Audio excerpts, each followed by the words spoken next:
I see you all pick the easy solution, like just come in the door and just sit straight there. Nobody wants to sit on that side.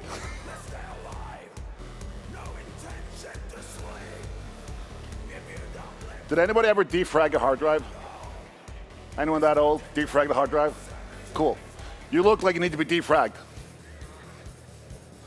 Wasn't it sweet watching that line go and just moving little bits about? Like, for those of you who have no idea what I'm talking about, this was back when hard drives were plates of spinning rust, and bytes actually had a physical location on a piece of metal. And files were fragmented. There was a little bit here, a little bit there, a little bit there, and it took time for it to read all the head, the right head. Like, you have no idea what I'm talking about. That was a little arm that went back and forth in this metal plate that read the magnetic things. It had to move a lot, which makes your drive so much slower. Of course, you wouldn't notice it, but it felt so much slower. So you could run a program to defragment your files, would take all your files and line them up sequentially. Man, my computer felt fast afterwards. It was probably zero measurable effect, but it was awesome. The things we do that are completely useless, huh?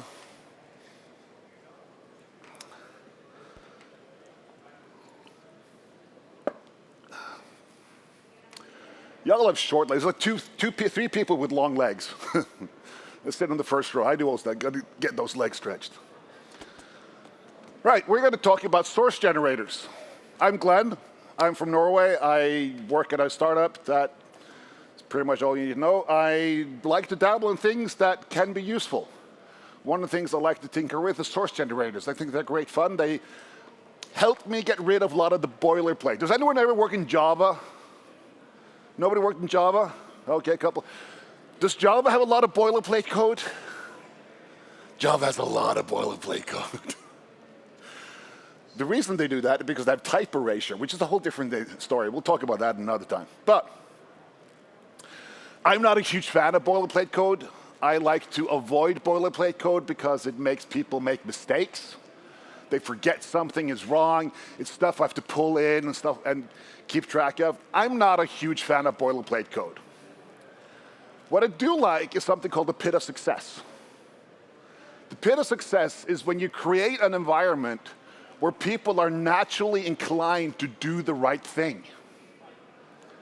They fall into the pit of success by happenstance. And we want to create this environment where people just don't have to think about stuff. And one of the things I do like are source generators because they can generate code for me. They can generate code that are consistent, that always the same, as long as I remember to put on the right attributes. Like I want this one to be such and such, or I have the right types. So we're going to talk through a few examples of how source generators can work. The thing is, with the examples I'm using, they may or may not be for you, but it doesn't matter.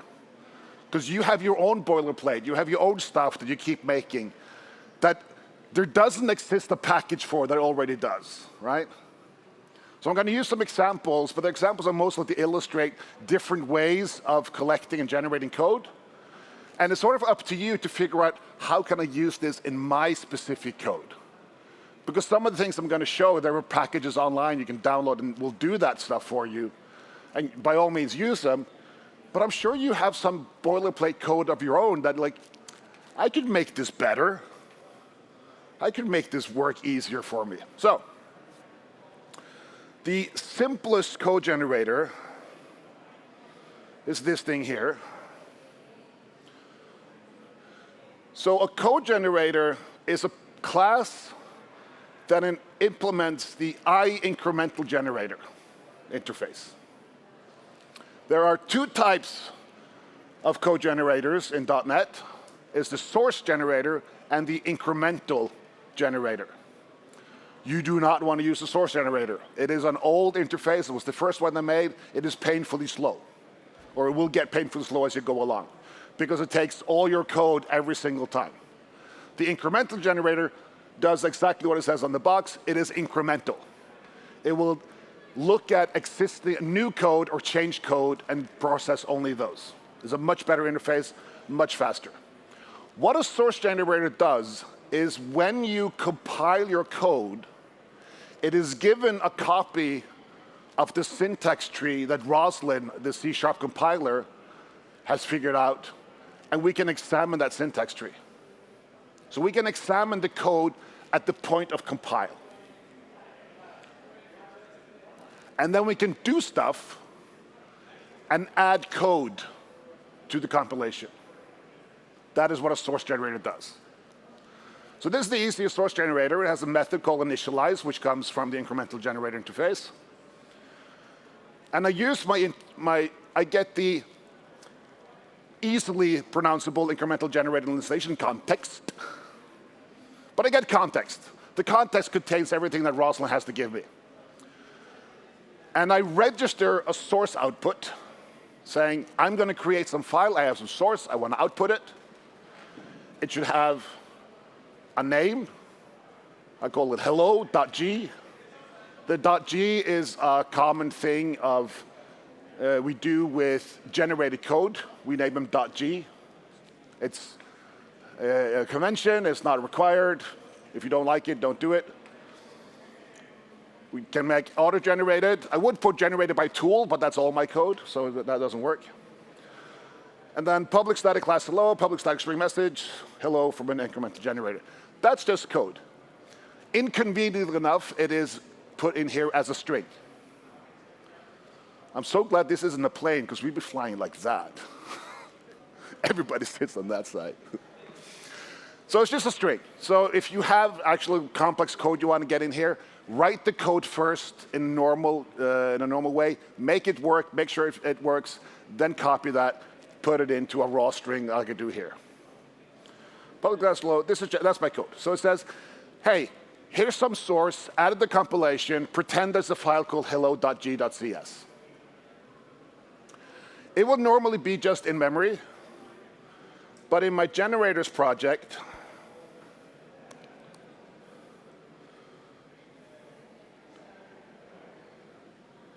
I have a thing called, I have a bunch of stuff here that includes my, some code analysis classes. And I say here, hey, this is a Roslyn component. I will not be generating a package. And I will include the build, will not include the build output here. And I will use some extended rules. And that's pretty much it. It needs to be .NET Standard 2.0. So we have our code for the generator, not the rest of our program, but the generator code has to comply to Net Standard 2.0.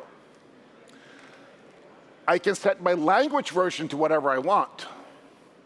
So I can use all the modern language features that doesn't require stuff in the CLR. So when we add features to C#, some of them are language feature in the compiler, which are basically syntactic sugar or magic. And some of them require actual changes in the runtime. The ones that require changes in the runtime, I cannot use. But the ones who are just compilation stuff, I can use those freely. So I can use stuff like raw strings like that, which came way after .NET Standard 2. But because it's a syntactic sugar, and the compiler just makes it into something that is CLR compatible with .NET Standard, it works fine. Then I have to reference my compiler, my generator.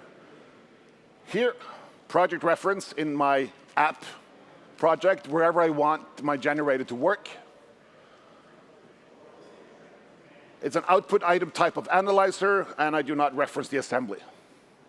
So it runs as a Roslyn analyzer on my code.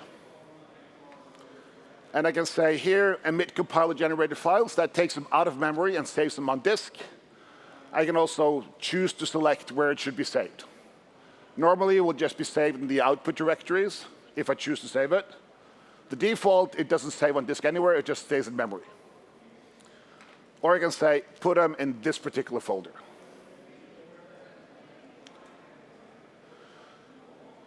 I'm using Writer. So I have under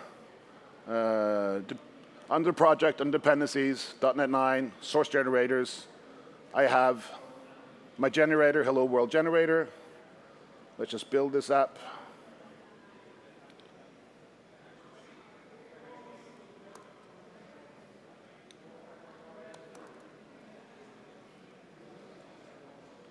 and there's my file. So it just works like that. So writer will find my generated files and put them here. Visual Studio does a similar thing. You'll find it in a similar place. So it just shows the file. Or if you want, you can specify, put them in this folder on disk. This file is now part of my program. So let's take this thing here. Can we...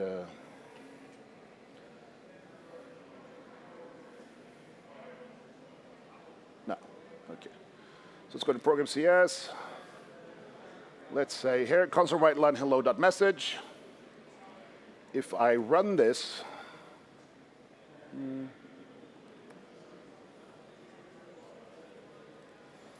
so if I try to run this program, let's do that, F5. Oh, it expected a semicolon. Oh, I had a 5 there. That's, we don't want that. I have 2 fat fingers. I press 2 keys at once. Hello from incremental generator. That's all it does. Right. That wasn't super exciting, but that is the general framework of it. I have a thing that creates some code that suddenly magically becomes available to my project. So let's upgrade.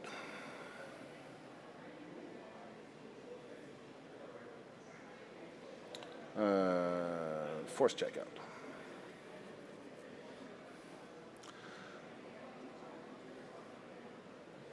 Let's go to program. Has anyone worked with strongly typed identifiers? Does anyone use GUIDs for identifiers for their objects? Yeah, OK.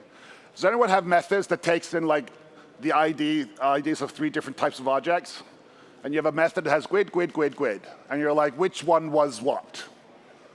Crap. And you're going to get that wrong, right? So the strongly typed identifier is the concept. You don't have an order. An order doesn't have a GUID identifier. It has an order identifier, order ID. A product has a product ID. A customer has a customer ID, and so on and so forth. Special types for each thing.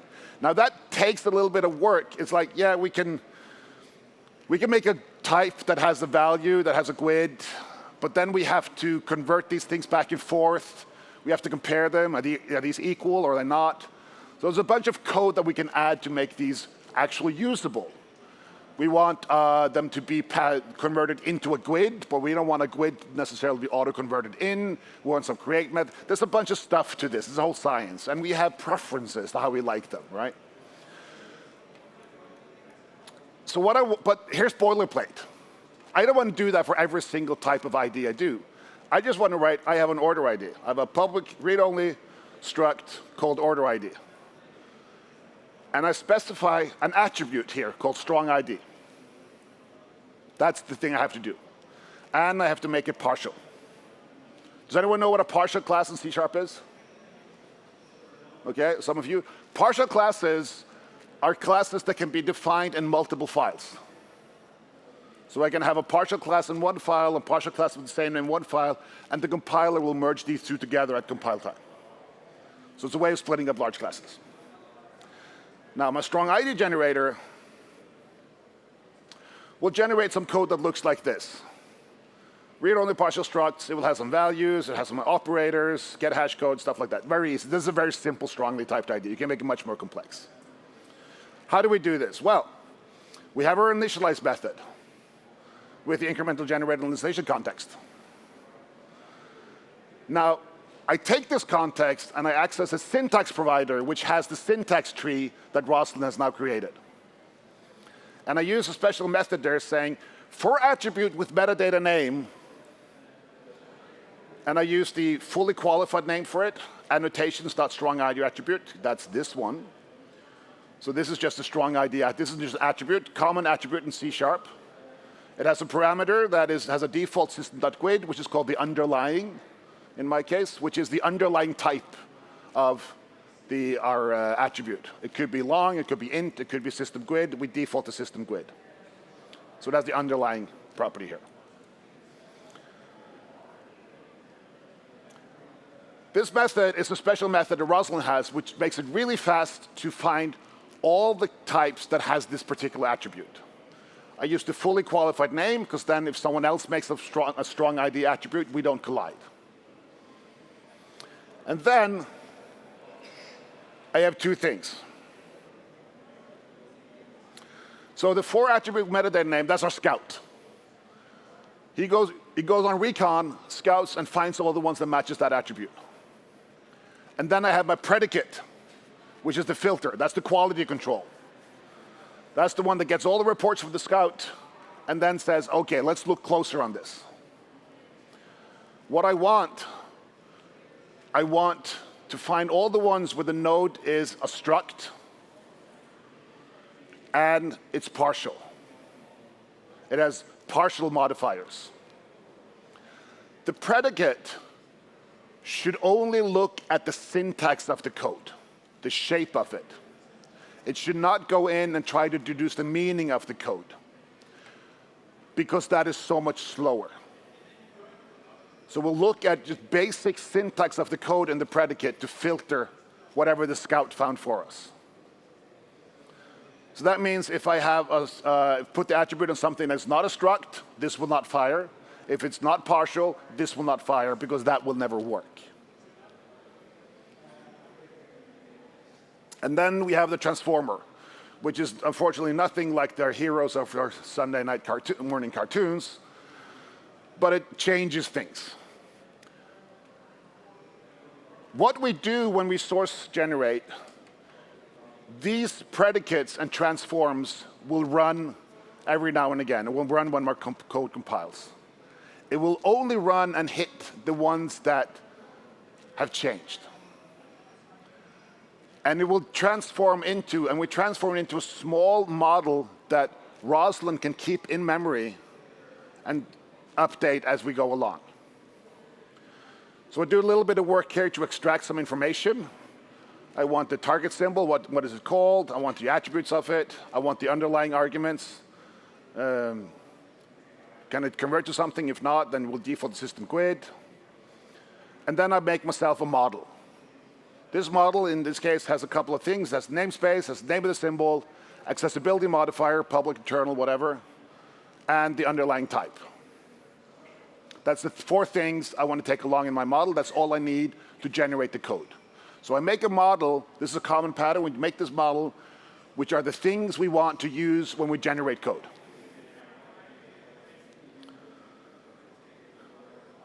We want to compare these models, because we get a list of things and want to make sure that we have these are the that these are similar. These are not the same.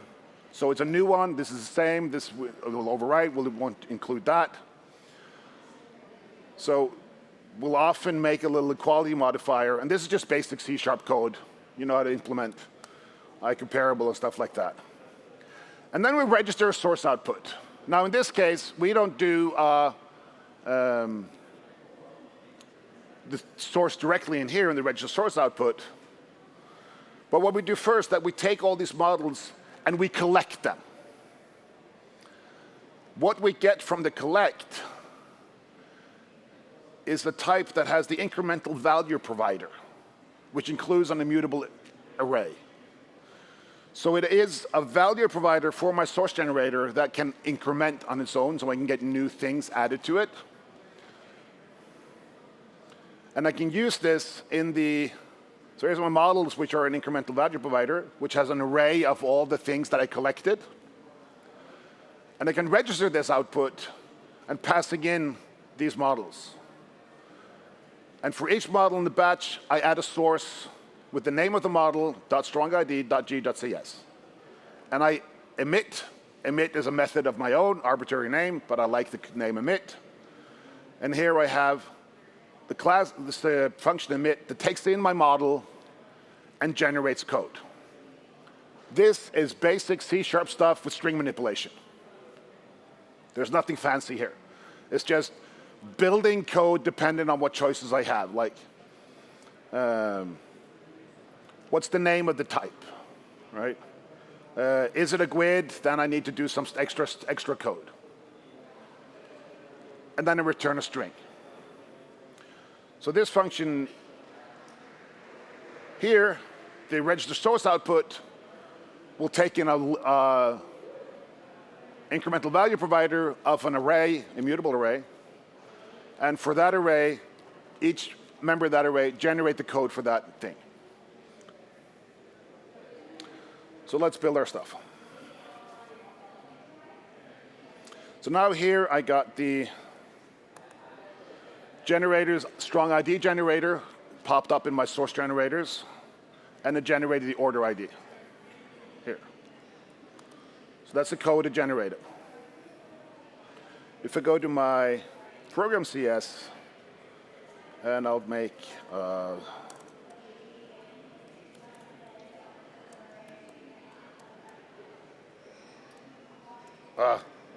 product ID, save that. Oh, I have a product ID. So since I collected, I get a list of matches, run to that match, and then generate one file for each match. So here's my product ID. Oh. Partial start product ID, equatable to product ID, blah, blah, blah, blah, blah, blah, blah. This stuff here is just C# code. That's not the interesting part. OK, are we hanging along so far? OK, let's look at the generator a little bit more. So the 4 attribute with metadata name, built-in method in Roslyn, specially made to find types with attributes. Makes that part really, really fast. It's also a semantic guarantee that I match the right attribute, which is really nice. The predicate should be cheap. We look at syntax only. Do not mess that up. The transform should be deterministic, because for any piece of given code, it should always return the same model. Do not use things like datetime now or anything like that in your model. No randoms, no I/O, nothing like that.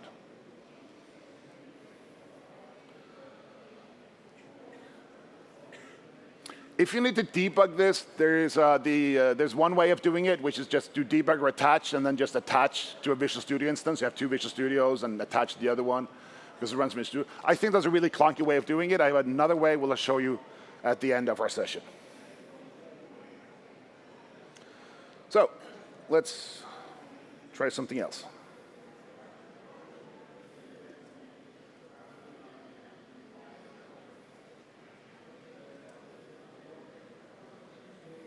OK. So let's do some dependency injection registration for shits and giggles. So we make different classes and service classes that we want to register in dependency injection, and we make them wherever we are, and then we have to remember to go into program CS and register the class, add service, add scope, add translate, whatever, and it's always the same.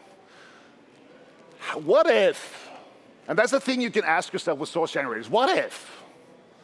What if we defined at the point of creation of the service class how we want to implement it, how we want it registered in dependency injection?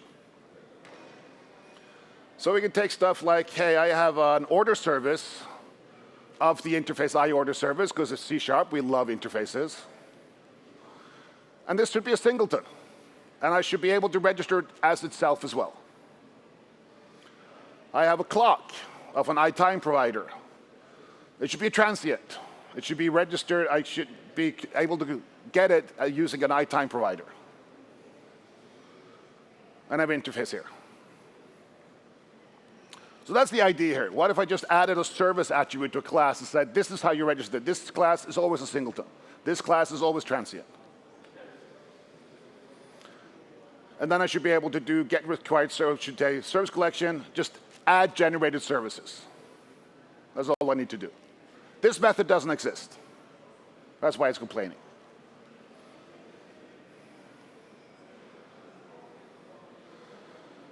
So let's look at our service generator. This one is slightly different. I'm not using the for attribute with metadata class. I'm using create syntax provider. And my predicate, again, is find stuff that matches these syntax requirements. I want it to be a class declaration syntax. I want the attribute list count to be more than 0. So there should be attributes. And I want the type parameter list to be null. I'm skipping generics for now to make the generator slightly simpler. Again, syntax only test the shape of the code. The transform can go into the semantics. And here we'll look at the class declaration. We'll find the symbol, return that, and then we'll make sure that this is where the symbol is not null. So we get the declared symbol. And then we can filter even more the transform. Now we're looking at the semantics of the code, because we can do that in transform, because that doesn't run as often. The predicate will run on all the code and see if things matched. And if this one matched and is different or is new, then we run the transform. So the predicate runs more often, the transform runs rarer, so we can do more work in transform. So this is basically just figuring out, filtering the ones we want, getting more information, and building that compact model. The actual parts here, again, are not that interesting. It's just that I'm extracting information from the code to put into a model that I can use.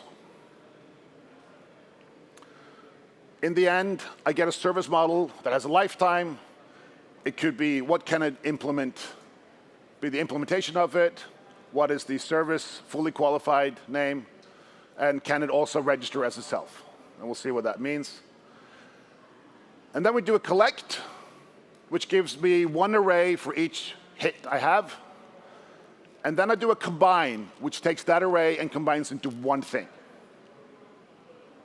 So we collect and combine in this case. And then we just register source output for the combined. There's no for each here anymore. There's just a batch. And then I emit that batch. And I add source generator service collection extension .g.cs, which is one file. Again, the emit is just plain C# code, takes in a model, and generates a string. Depending on what's in the string, it will add or delete, or whatever. How does this work? Again, here's my service model, just a class that will take in some parameters and generate some stuff. Simple, huh? Has some lifetime, and if I run my code, pray to God that things work. Oh, here we go.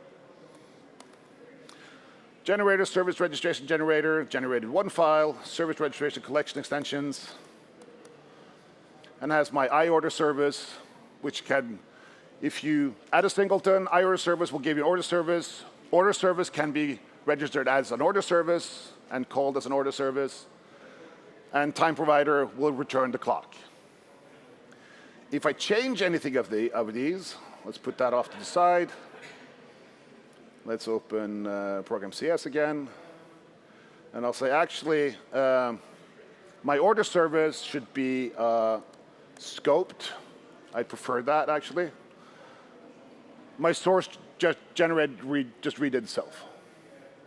Because Roslyn compiler will run in the background of my code when I save it to see what is going on. Is my syntax tree correct? That will trigger my source generators, and my code will be regenerated.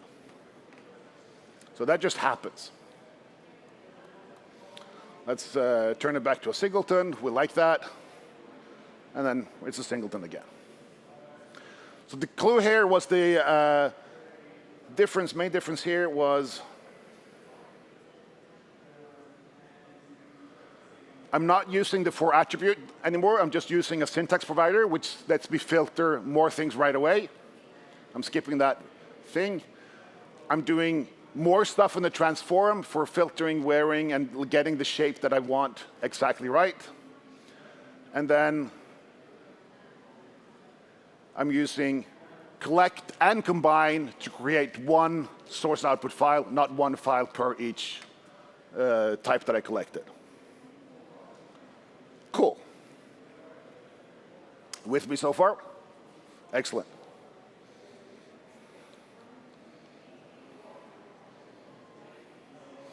If I change one class, only the model of that class will change.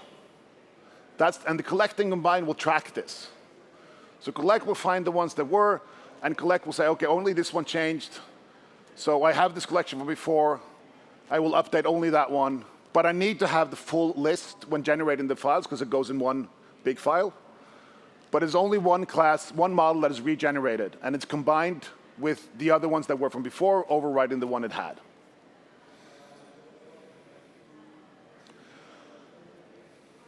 Of course, the code here that does the interpretation here could be more complex, but it works for this case. You can make it as complex as you want.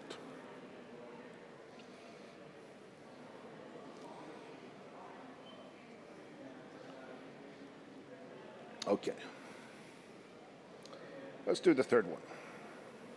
What happens if you delete the generated file? So you know it. So what happens if I delete the generated file?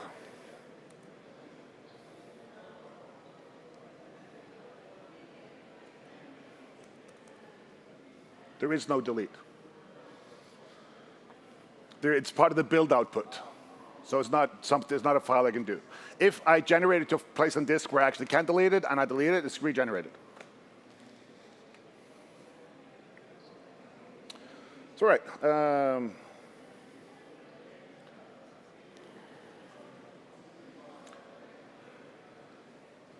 Anyone does options pattern in ASP.NET? Yay, a few of those. It's cool, isn't it? It's a good. So options pattern is a way of saying that, hey, I have some config settings. Let's go to app settings here. I have payments, has an API key, and a timeout seconds. Maybe you shouldn't put your API key in source control, but it's a demo. We can do whatever we want. Doesn't matter. It's not a super secret API key anyway. Not this one. And we want a class that matches payments. So we have payment options. Payment options here, API key. And then we can go into program files. We add the thing. And then we add payment options, which doesn't exist. So I want to register this payment options thing.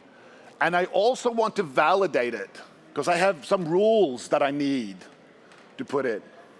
And for some reason, someone has decided I want these rules to be defined in another type of schema somewhere in the file. So this is a slightly contrived example, but it's an example of how we can use other files than code in our source generators. So this is a file that has payments API key. That is required. And our payments timeout seconds has a default value of 30. This file format is entirely my own invention. It may look like something I picked up somewhere, but it's arbitrary. It doesn't matter.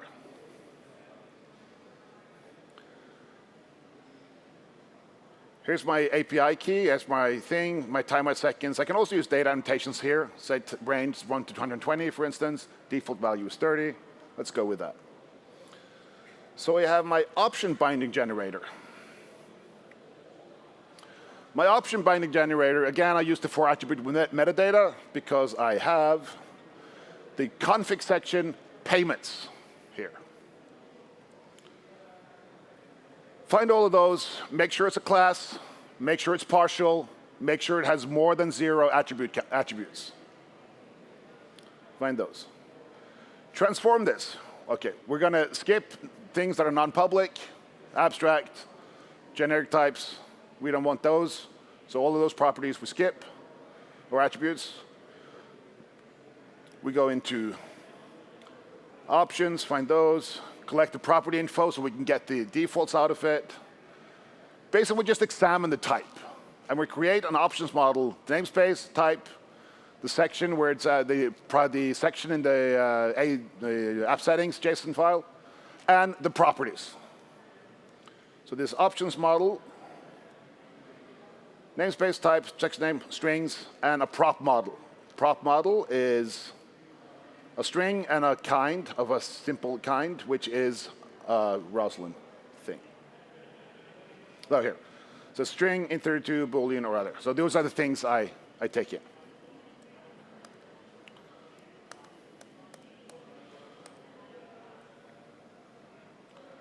And then we use the additional text provider. So this is a function of the source generators of the context. So the context, I can say to the context, hey, I want some additional files here. I want to find all the files that ends with options.schema. Give me those. And I parse this schema. This is a function of my own, which is just a simple ini-like parser.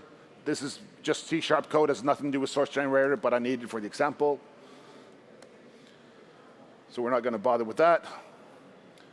And then I collect these. So now I get an incremental value provider again with an immutable array of schema files, which is my model here. Parse schema returns schema files. So the schema file has the path, has the entries, list of schema entries, section property is required and default value, which is the data I want. So again, the same pattern. I look at the syntax, I look at an additional file, I parse it somehow, and I return a small model tailored for my particular use. And that's the model that Roslyn keeps in memory and makes sure that it swaps out or increments whenever it needs to. So I want that model to be small. I don't want to keep the whole syntax tree in memory multiple times.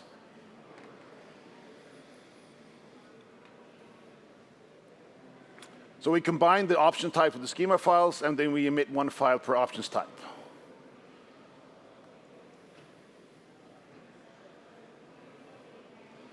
So there's some build a dictionary for making these things, the comparisons, call the emit, generate some code. Again, the code generation is just string manipulation. We'll look at the actual code afterwards instead. And then add source, type name, options binding. Let's build our code.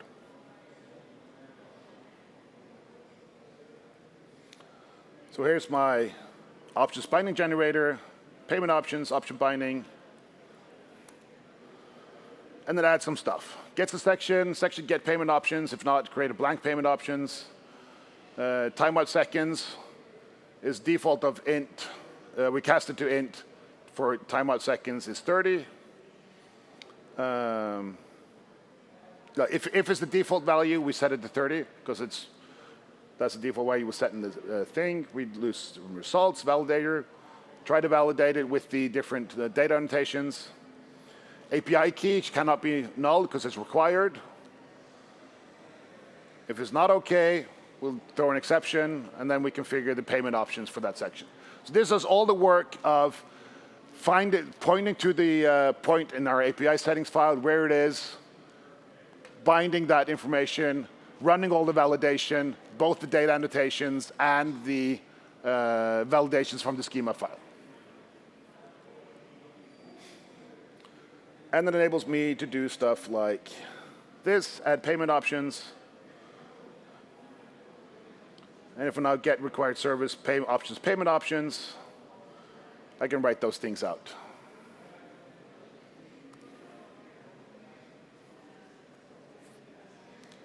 So let's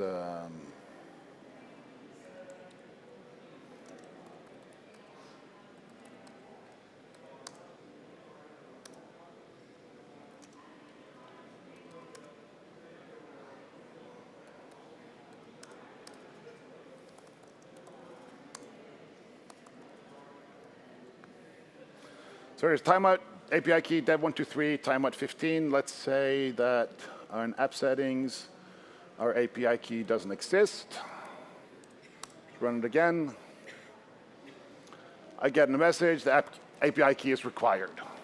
Well, does it have to be? Let's change my schema. Let's just remove that from there, see how that works.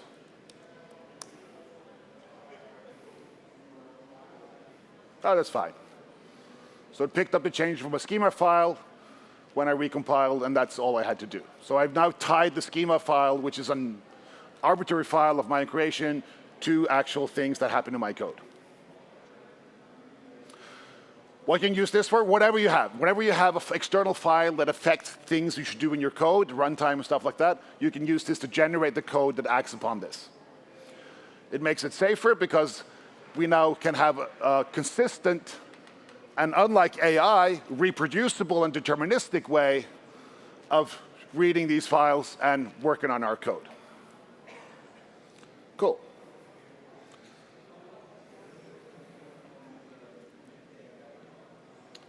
Let's do something else. So we could extend this. We could have a JSON parser. We can make JSON files. We can use diagnostics to report warnings in our code. And we'll look at how we do that in their next part.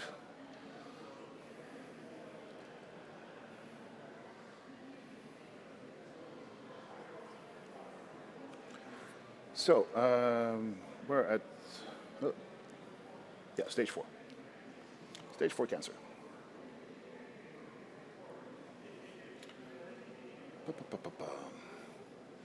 So I have a map from attribute, which I can add on an ordered DTO. Because does anyone practice sort of like DDD-ish programming in their lives? Where we have our domain, we have our order class, and we're taught to never return the domain objects outside our context, because that is a road to sadness. And it really is. It is a road to sadness. You don't really want to do that. So we map it to DTOs, which can be a pain, and we want to use AutoMapper for this, which is kind of cool. And AutoMapper is using reflection and stuff like that. Maybe we don't want to do that. Maybe we want to do this and we don't want to write this property equals this property, this equals this equals this, because that's boilerplate, and we hate boilerplate. How about we just generate this code? So I have this order DTO, and it says this should be mapped from order. And now I have my order class, which has an ID status of quantity, and I have an order DTO, which is ID status quantity, and note. Note doesn't exist in order. It got removed somehow, or it never existed, whatever. My problem is that I don't know that it doesn't have the note until I run my program and it crashes, which is bad. We don't want that. What I want is for my program to warn me. And so we have our map from generator. My map from generator does what we have looked at before. It has a for attribute metadata name. It has a predicate. It should be a type declaration, class syntax, etc., or a struct declaration. Could be both. And we transform it, find these things here, go through that. We collect the public settable properties on the destination object. This is basic reflection thing, just examining an object. We look at the source properties that we can get. We look at the namespace, and then we create a map model. The map model contains a string, the symbol of the source and destination, the properties of the source and destination, and the location. I pick up the location from the syntax, say get location. This becomes important. That's the location of the code in my code. Where is this particular piece of code located? We want that. And then we add the source control. We do another thing as well. We do a little check here. We analyze our model. Again, this is my code. We have two lists. Are things missing or are things incompatible? And we go through the different properties, and we see which properties match up, and we find out are some incompatible in types, or are there some types that are missing. And we add the incompatible ones, and we add the missing ones.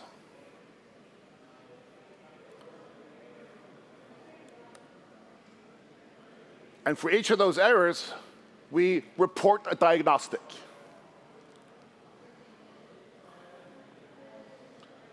And if there are errors, we stop generating code. If everything is fine, we add some source, destination name, dot mapping, and emit a model. And again, the emit is just a string manipulation for appending strings to make the right-left for each property symbol, boom, boom, boom, boom, boom, and append some lines. So how does this work? Let's build our project. Well, I get an error in my code when I build this. Order DTOCS, error map 001.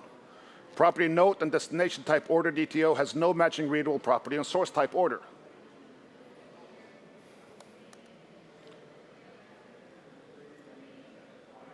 In my app, under dependencies, under .NET 9, under source generators,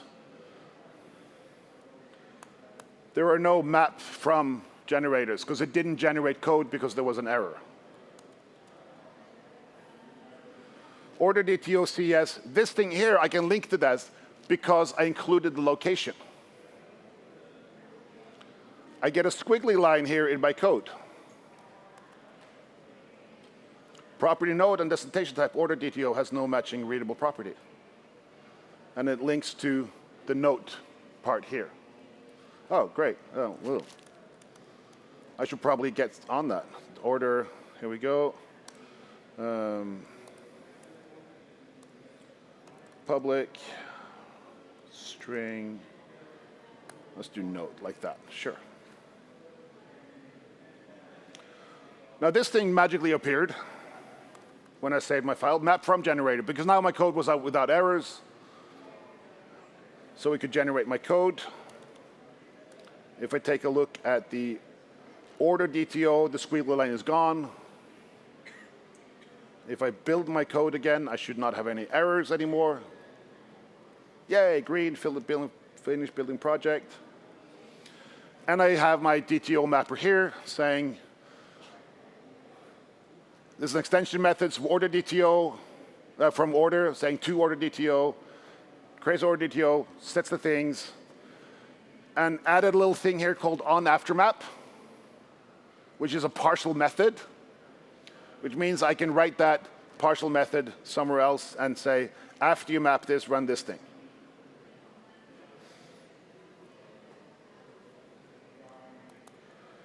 So now this stuff here works.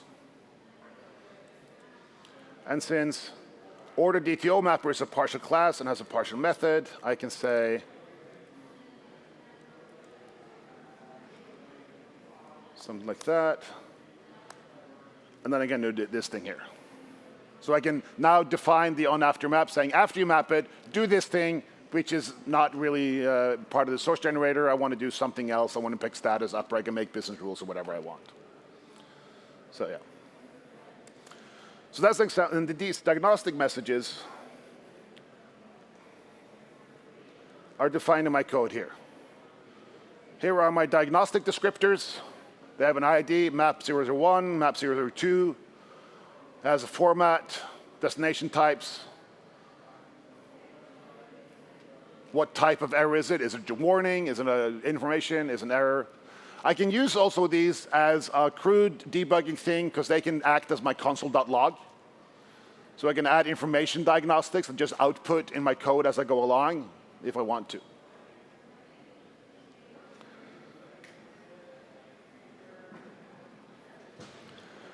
My personal preference, so there's a lot of things here. We have syntax trees and there's types and all kinds of weird shit.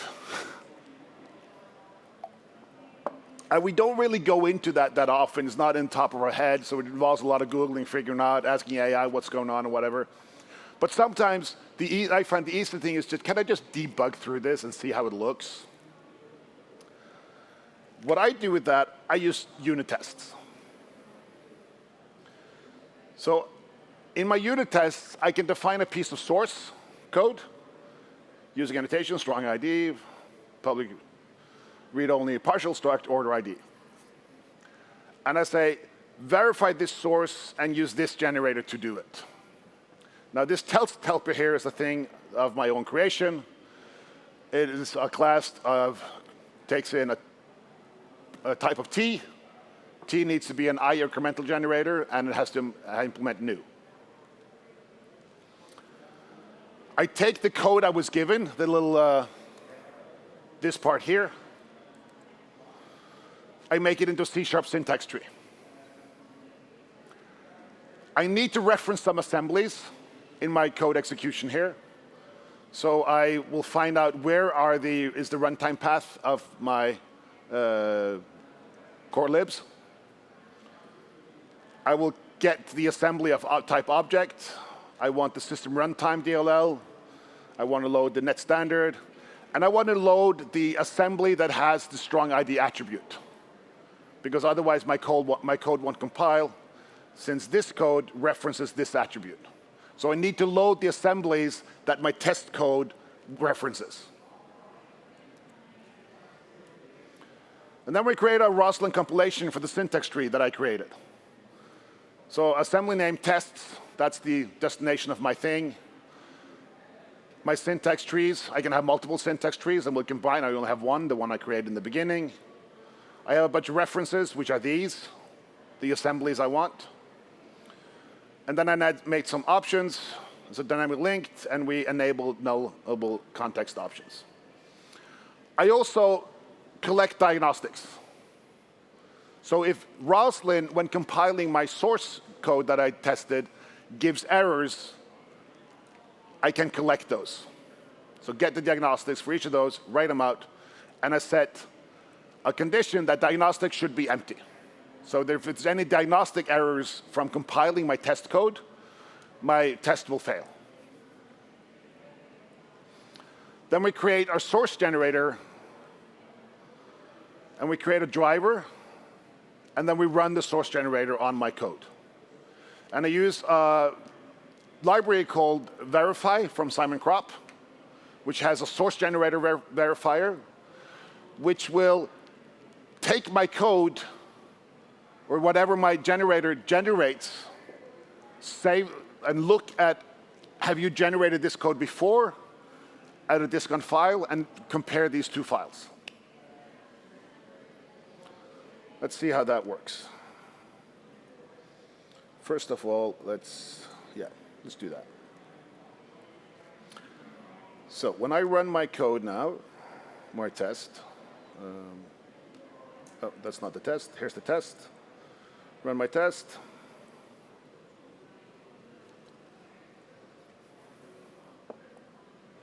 I get this thing. I get a diff saying that, hey, I have this from before. This is the verified file that I had from before. It is empty, because I didn't have anything before. It's the first time I run the test. This is what you got. And I can look at this and say, okay, does this make sense? Does this look what I expected to have? Yes, it actually does. I will copy that to right and quit this thing here.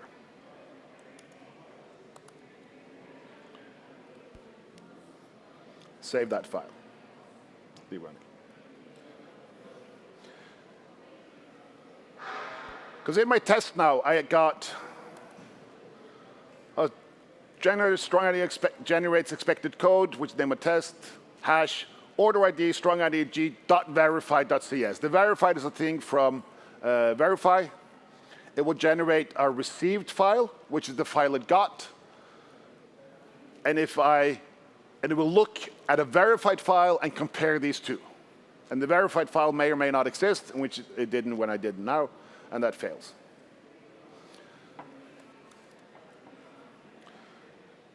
That test failed because it was these two files, the one that didn't exist and the one I got, were incompatible, so we'll run it again.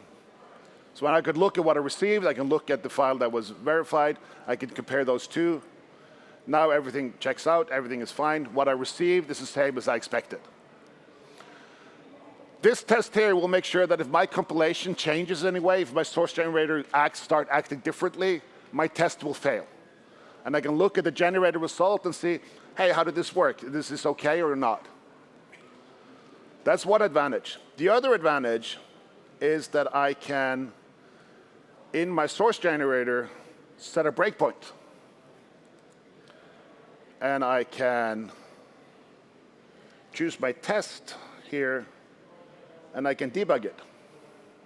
So I can debug my unit test, which will go into my source generator file and break at the debug point. I can now say, okay, great, let's look at this syntax context, and what does this actually have? Okay, it has a bunch of attributes, and okay, that's what it looks like. Yeah, okay, great. That's what I'm wanting to look. Why doesn't it hit my thing? Okay, great, that's why. So I have two ways of getting stuff out of here. I can use the diagnostic attributes to put things out, or I can debug. If I debug, I have two ways of debugging. I say debugger.attach in my code, which will break my Visual Studio and wait for me to attach a debugger from another Visual Studio, which works. Or my way that I prefer using, is not just my way, there's other people do this as well, I did not invent this. But the way I tend to use is that I use a unit test, because I like having tests anyway, and then I can use the unit test to debug my source generator, which makes it very much more pleasant to go through my code and my test passes. And because we like having tests anyway. So that is basically how you create code, how that creates code. We make a generator that will run on all the changed parts of our code, but only the parts that Roslyn discovers. Roslyn keeps track of what changed anyway. That's Roslyn's job. If something changes, run it through the predicates of my source generators. Does it match any of the predicates? So these should be fast. If it matches, run the transform, generate the model. Has the model changed? Generate code. And we run through it like that. Any questions? Everything is clear as a yes, sir.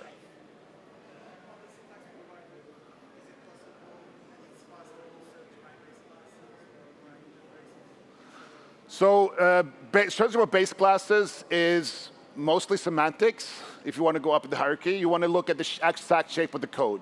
So for the, I think you can look in the syntax in the predicate and see what the node is. Does it have base classes or not? But not necessarily what the base classes are, unless you can do string compare. I'm sorry? Well, you vary by interface. You can test where you can have to test for interfaces by text, I think. If you want to do compare by type, you would do that in transform. You would filter out, okay, does it have this type, then so and not. Yes. But you usually, the syntax is the shape of the code, which is like we have here. Modifiers match the text partial.